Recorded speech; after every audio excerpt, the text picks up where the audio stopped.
Bonjour tout le monde et re-bienvenue sur la chaîne de Prof Écologique. Je m'appelle Valérie et cette semaine, j'ai un micro et je vais vous montrer des astuces pour réduire vos déchets à l'épicerie.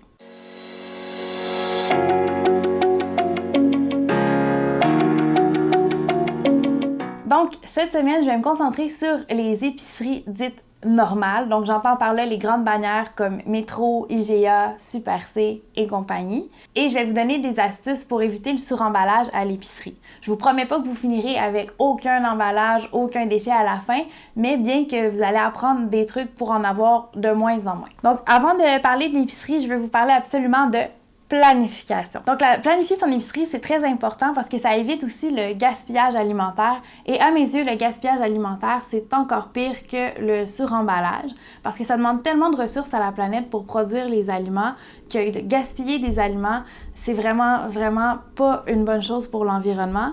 C'est pire à mes yeux d'acheter plein de choses en vrac et de toutes les gaspiller que d'acheter une chose qui est un peu emballée mais de la consommer au complet. Aussi, je vous parle de planification parce que je vais vous faire une confidence, je déteste faire l'épicerie et moi, ça m'intéresse pas de me ramasser à l'épicerie chaque soir après le travail à me demander ce que je vais manger. Ce que je fais, c'est que je planifie d'abord une liste des repas que je veux manger pour la semaine. Et pour m'assurer de rien oublier, j'ai deux trucs que j'utilise.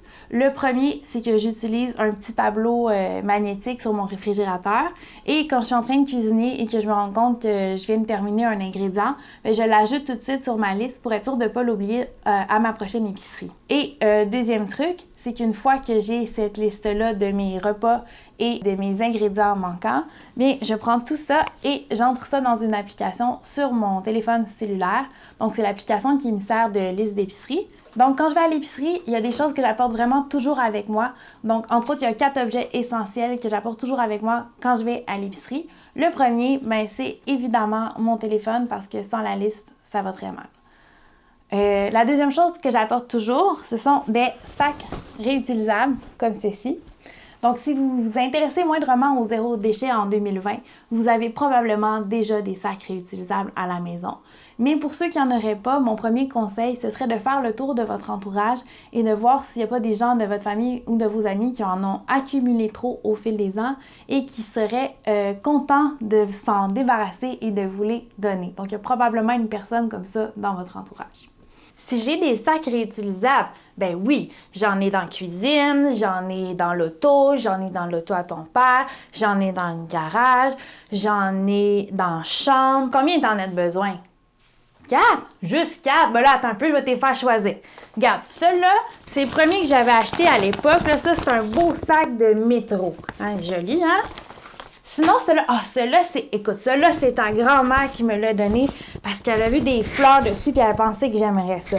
Veux-tu celui-là avec des fleurs dessus? Il est beau, hein? Ah, bon, attends, sinon j'en ai un autre. Ah oui, ça, c'est la fois que j'avais demandé à ton père de... Si jamais, comble de malheur, personne n'a des sacs de trop dans votre entourage, bien vous pouvez quand même vous en procurer un peu n'importe où. De nos jours, à peu près tous les magasins, toutes les épiceries ont fait des sacs réutilisables à leur nom. Donc, vous pouvez en acheter vraiment là, un peu partout. La troisième chose que j'apporte toujours avec moi, c'est une autre sorte de sac réutilisable. C'est ceux pour les fruits et légumes. Donc ici, j'en ai 3 exemples. Celui-là, il est fait pour mettre des objets secs, comme par exemple les noix ou des trucs comme ça. Donc, on peut mettre ça à l'intérieur.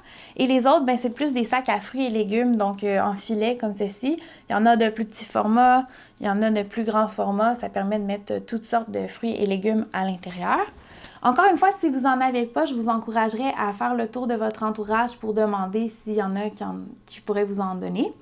Et si vous avez des talents en couture, avant d'aller en acheter, je vous suggérerais de les coudre par vous-même parce qu'on m'a dit que c'est pas trop compliqué de coudre des petits sacs de ce genre.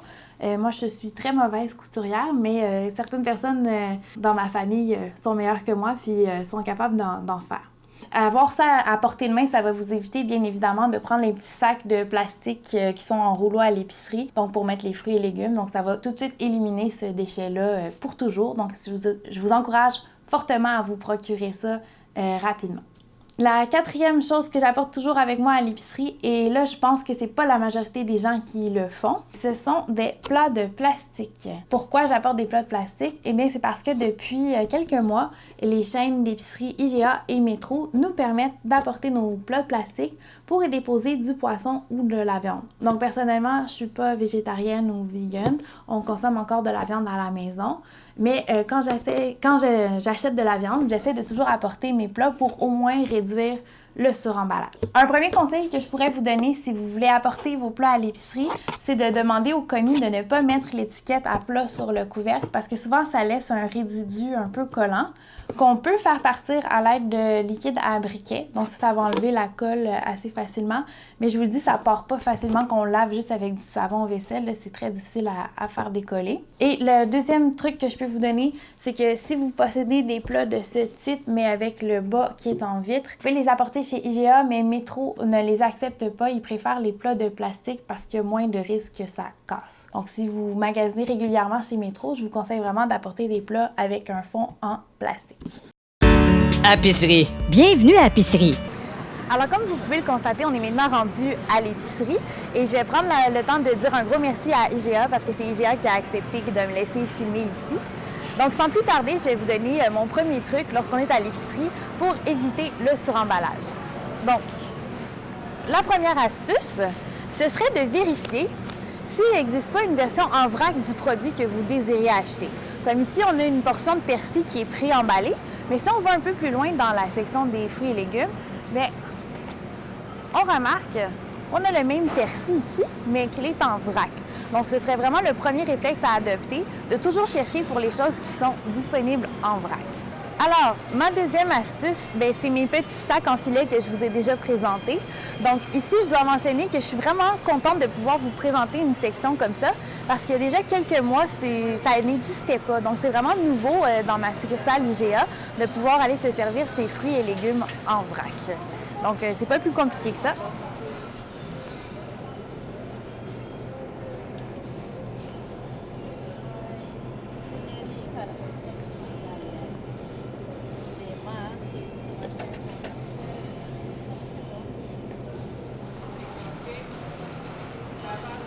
Et voilà.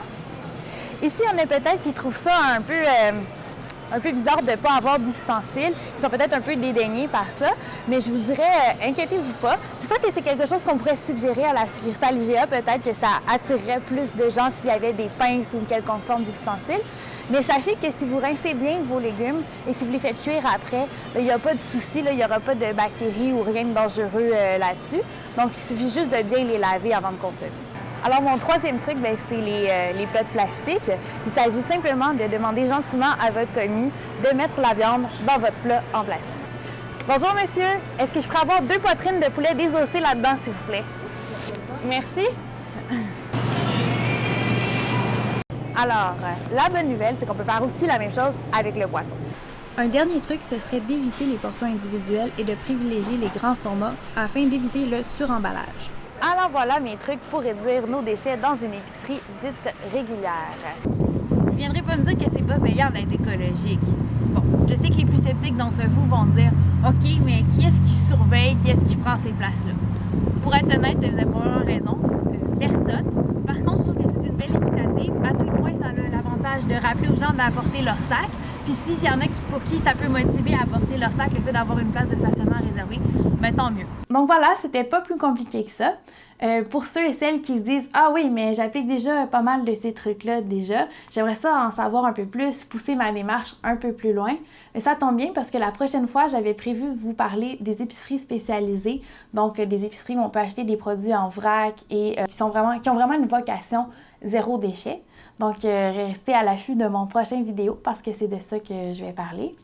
Ensuite de ça, en attendant, ce que vous pouvez faire, vous pouvez aimer cette vidéo. Vous pouvez aller voir ma première vidéo si vous ne l'aviez jamais vue. Vous pouvez vous abonner à ma chaîne, partager avec vos amis les vidéos que vous trouvez intéressantes. Vous abonner également à ma page Facebook qui s'appelle aussi Prof Écologique.